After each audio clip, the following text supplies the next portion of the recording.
Computer hackers have breached the security of the world's biggest software company, Microsoft. The FBI is now investigating the attack, which the firm has described as a deplorable act of industrial espionage. The spokesman refused to say what areas of Microsoft's network were breached or what the hackers' possible motives could be.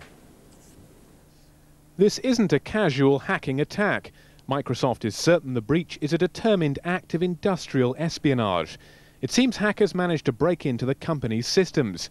There were no immediate clues as to which areas were targeted or what the possible motive was. But it's serious enough for the FBI to be called in to investigate. I think Microsoft, in terms of security, doesn't have a particularly good image anyway. There are security events quite regularly from Microsoft.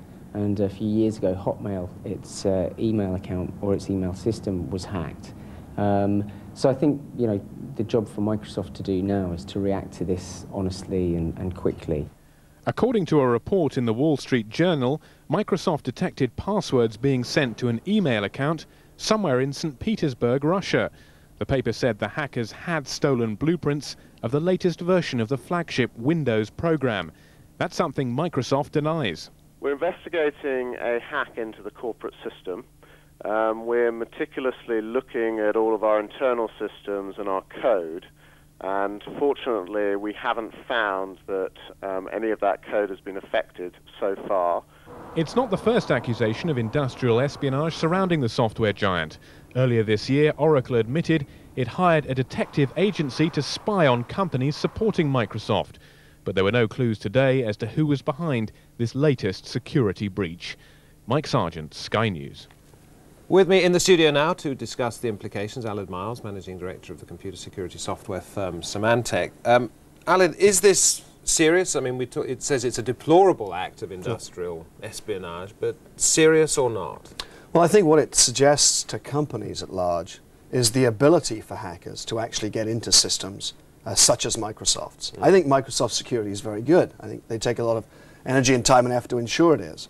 What it says is the determined hacking group can get through, and that talks about broader vulnerability issues for businesses at large. And indeed, what it says is that somebody has to be very good. If the security of Microsoft's pretty tough, somebody has to be very good and determined to get through. Absolutely. You see, that the part of the problem is being productive as a company, using the internet as a tool to do business and to keep your productivity up, whilst at the same time managing your risk.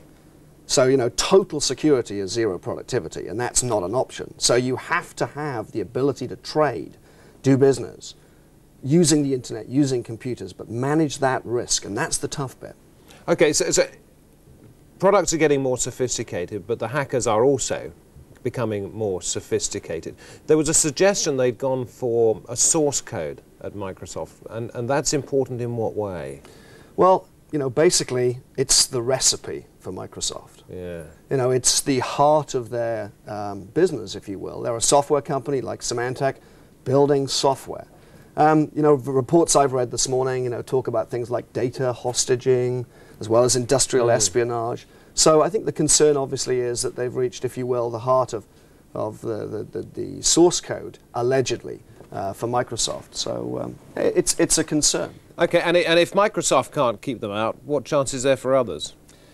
Well, I think if companies apply good policy management, security has reached boardroom level at long last. And the board is now willing to respect the fact that IT departments need to maximize IT investment by providing adequate security. Companies like Symantec, Accent Technologies can provide that kind of security fencing that alerts people to the problem early on and does something about it. But it's a difficult problem to manage.